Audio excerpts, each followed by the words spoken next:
Good evening, ladies and gentlemen. How are we getting on? Welcome back to the Slog once again for the final tour. So I've done a little bit of decoration, polished a few things off, and I'm going to take a look around the finished product. So I've done a little bit out here last time. Put that door in. The intention is to make it a sort of goods out area, sort of loading bay. Theoretically for the provisions, I suppose, but also it doesn't quite work that way. But it gives them somewhere to ship out the excess produce they create from the farm in the back there. I'm not going to take a look around the entirety of the outside walls, just because we've already done that and you can get the general gist of it as we go around anyway. Put a little ramp in there using the angled junk fence that I had planned to use previously, but actually rug glitched in okay on that side. There's stairs at the other side, but I wanted one on both sides. Yeah, we'll take a quick look at this bit of the wall just so you can get the flavour of it. So for those who didn't see in the previous video, it's just a mixture of junk fences, large objects and various other bits and pieces pushed together to create a wall. Got trucks, trailers, the boss there, pick up on the top there. I've tried to use a few different things, a few bits and pieces I haven't used so often as well, just to make things a bit more interesting. I've got a mixture of USO objects and things from Aslam's junk wall pack as well. Stairway on the way in. Put a few plants around, a few other bits and pieces just to decorate the place up a little bit. I know I've been a little lax on that front in a couple of recent videos, so thought we'd try and fill in the gaps a little bit more. So these guard posts are actually from the Industrial Catwalks tab added by USO. And as I say, I haven't used them before, so I thought I'd do something a little bit different. And they fit in with Saugus being just across the way there. Let's have a nosy on into the public area. Didn't put the Christmas lights up for Christmas reasons, more just because I wanted a bit of decoration and a bit of lighting going on. This is our little hotel, motel type deal. Very basic, that's what I had in mind when I created it. Just a little bit of shelter and some beds, keeping it nice and simple for anybody who happens to stop by.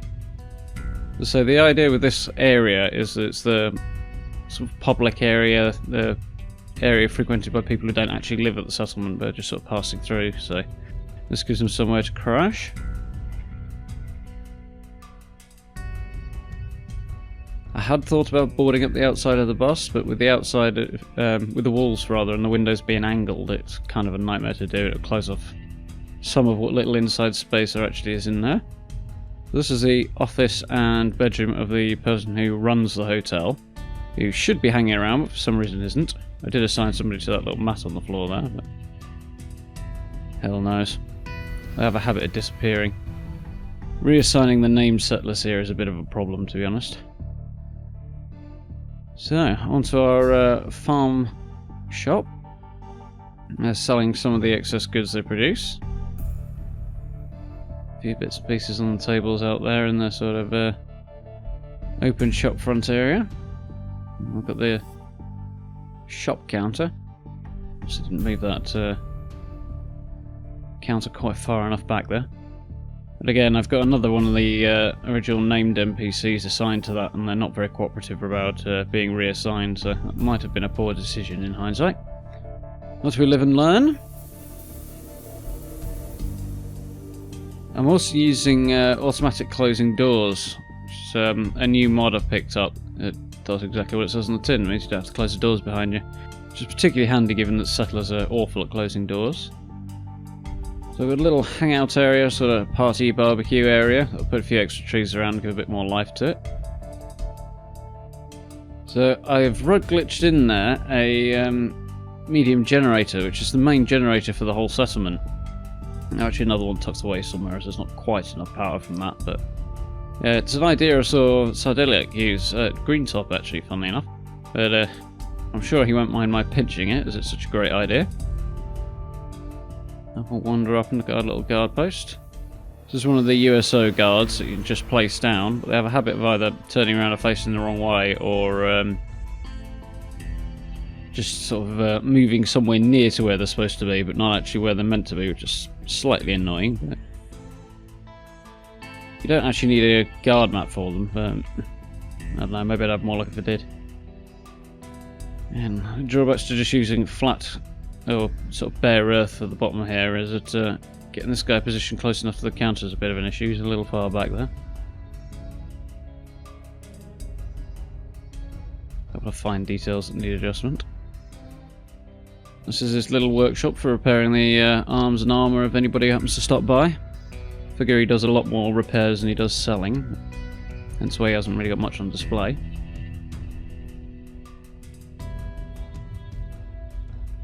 We shall press back round to the bar.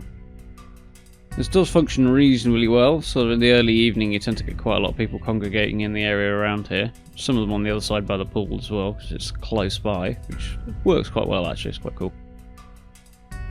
Unfortunately my lights are no longer in unison, because I think I picked the building up by accident at one stage and yeah, it knocks everything out of sync for some reason. That's unfortunate. But it's still all good. A few fire barrels around. Puts a bit more light out and creates a bit of atmosphere of the place at night.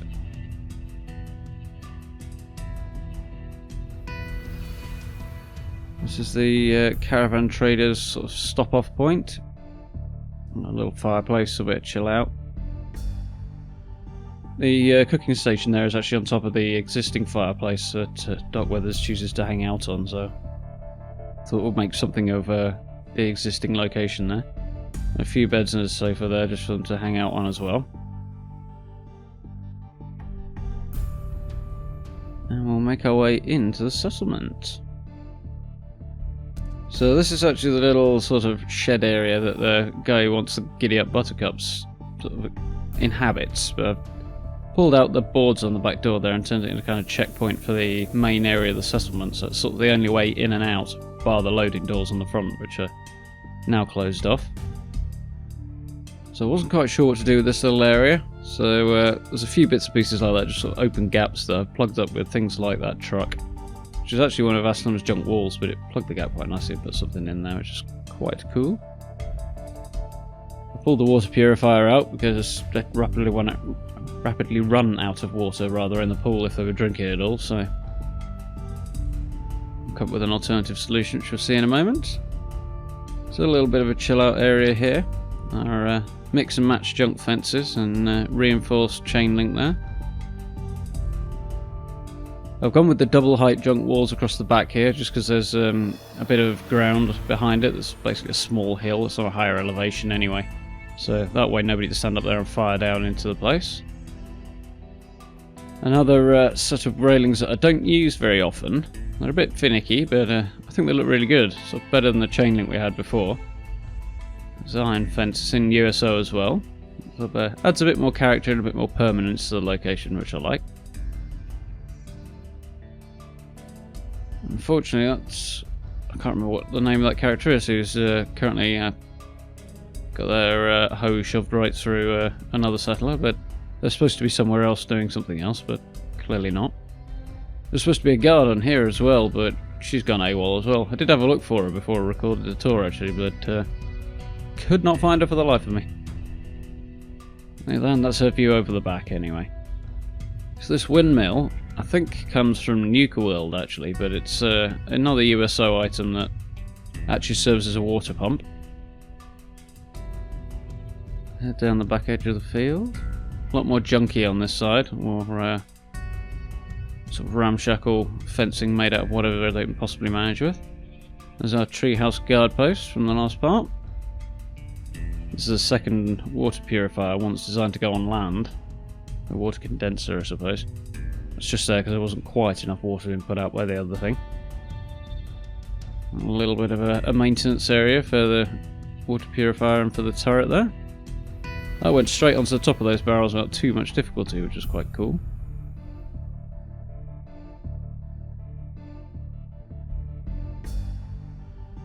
So we shall head up the stairs and take a shifty around our little treehouse lookout post.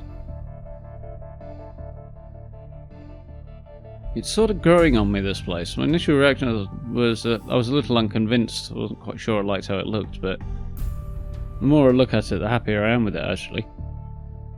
It's got a very kind of make-do feel to it, but it also looks like it works, you know? So I'm quite happy about that. There we go.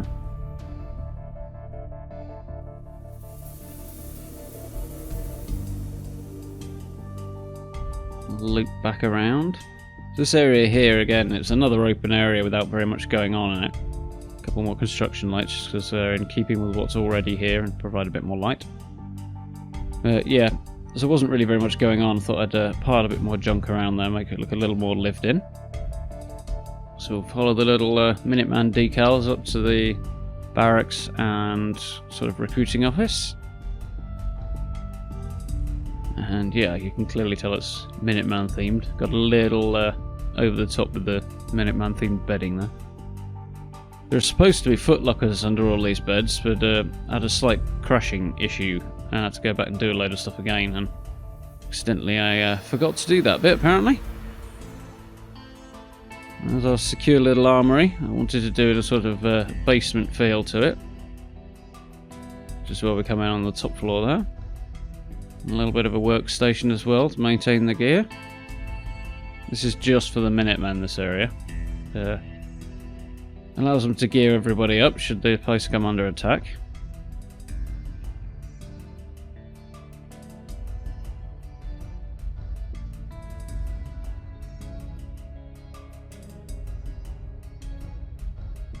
I had thought about doing a little bit more sort of junk decoration, putting pillows on the beds, that sort of thing. But I was already around about 3.5 size bars or so, and started having frame rate issues fairly early on rather. It's not been too much worse actually, but the more bits and pieces you pile in, the harder it gets for the game to handle it, especially on consoles. So I decided not to overdo it. Little announcement area there. And we'll head on into the pool house, I suppose. Curie's still chilling out. It's not massively changed. I've adjusted a few bits and pieces. I've got a few rugs on the floor now, a few pictures on the walls. Replaced their broken toilet. One that looks a little too clean actually, but there we go. Straightened up the beds a bit. This is the sort of living area for the settlers who were originally here. We've got a sort of storage area there in the chain link. That just went in nice and easily. And a packing area on the right there as well, so they can box everything up before they ship it off to other settlements. There we go. Our powered door there. And get everything out nice and easily. And yeah, it's secure as well.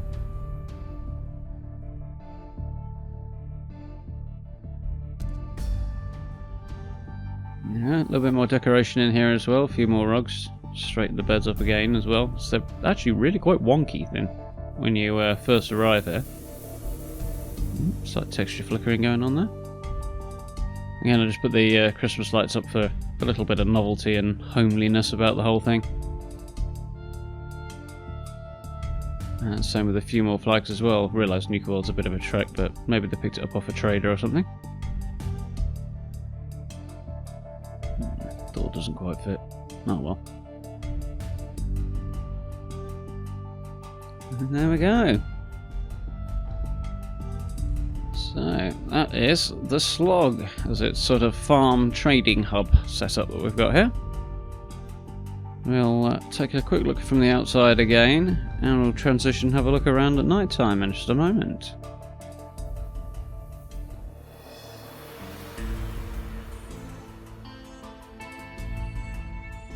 Yeah, I do like that. Very ramshackle, very scrappy, but it works.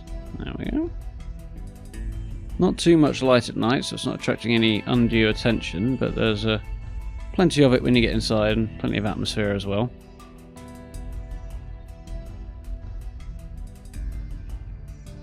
Try not to trip on the way up the steps.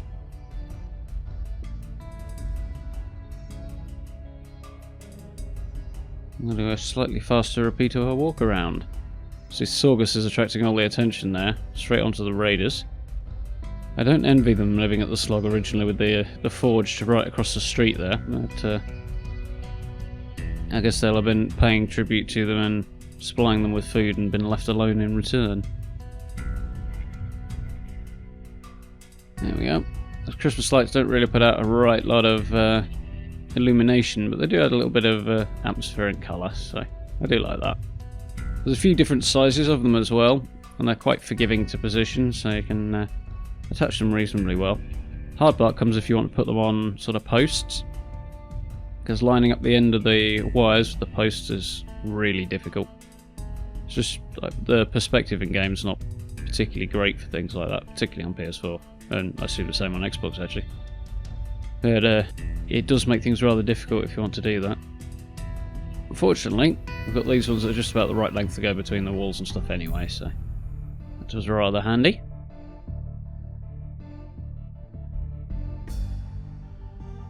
I had thought about putting some sort of floors or walkways down through here, but I kind of like the way it is actually, I think. Didn't put any lights in here because they won't really need it except when they're open, and that'll be during daylight hours anyway, so a little bit on the inside though. I do wish the settler was assigned here, would just actually hang around here, but you know.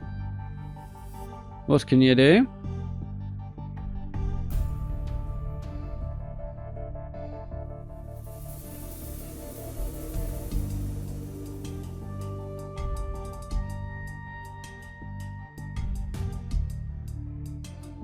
I wonder if maybe I should have put some boxes and stuff around here for seats, that sort of thing.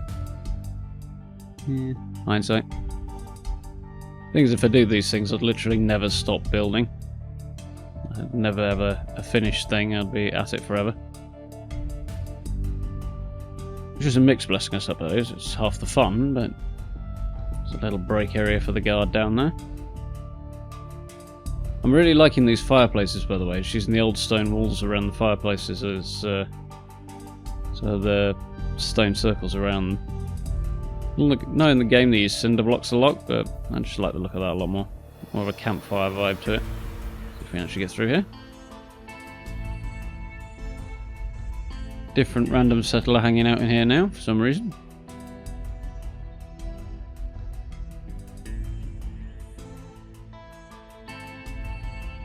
Through the gap.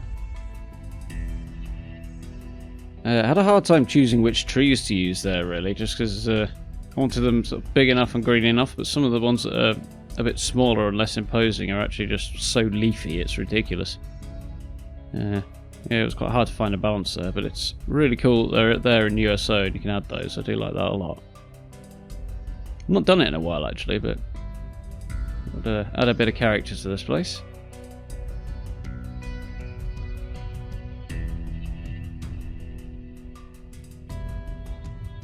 I do like the lighting around the pool, that's pretty cool. Sort of greeny blue, along with the construction lights and stuff. This construction light at the back here is actually in place, doesn't require any power, it's there when you first arrive here. It seems to put out a bit more light than the other ones, I think. I've added a few more just for that little bit of extra atmosphere. Nose around the fields, which are considerably darker.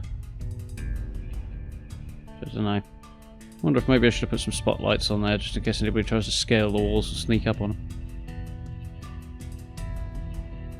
Not that it's actually going to happen in game, of course, but you know.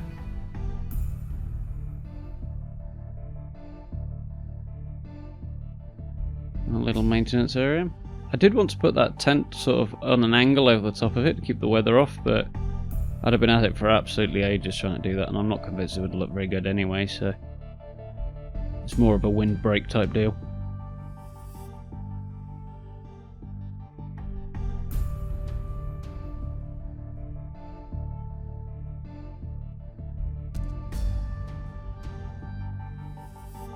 I do quite like the lighting here. It's kind of natural but atmospheric at the same time. It's not too overdone. It's a little bright in here, but I don't think you can really win on that front, to be honest. Certainly in a space this small, it's either too dark or too bright. What can we do? At least we can see.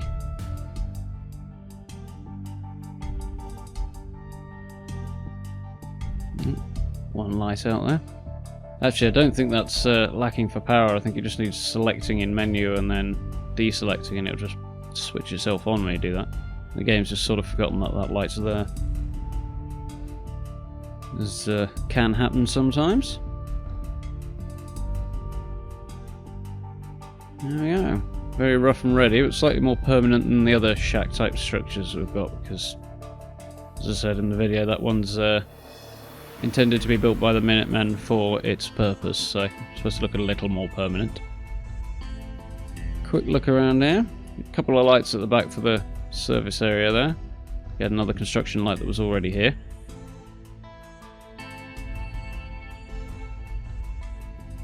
Those candles are also in place initially as well. I didn't want to take those out. I'm not sure if the light spots would go if I did, but the lighting's quite well set up in here to begin with, so apart from this working area it needed a little more light, I thought I'd leave it as is, because it looks rather well done.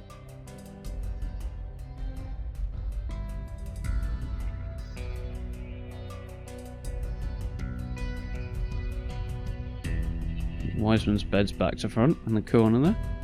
I think his feet were towards the wall there. I suppose that's fine if that's your thing, but can't imagine why it would be. A couple of extra spotlights around just to give the place a little bit more illumination as well. And there we go. Back out into the main area. So I'm not quite sure what I'm going to do next. I've got one more sort of build slot before the end of the year, as I'm going to take a break over Christmas.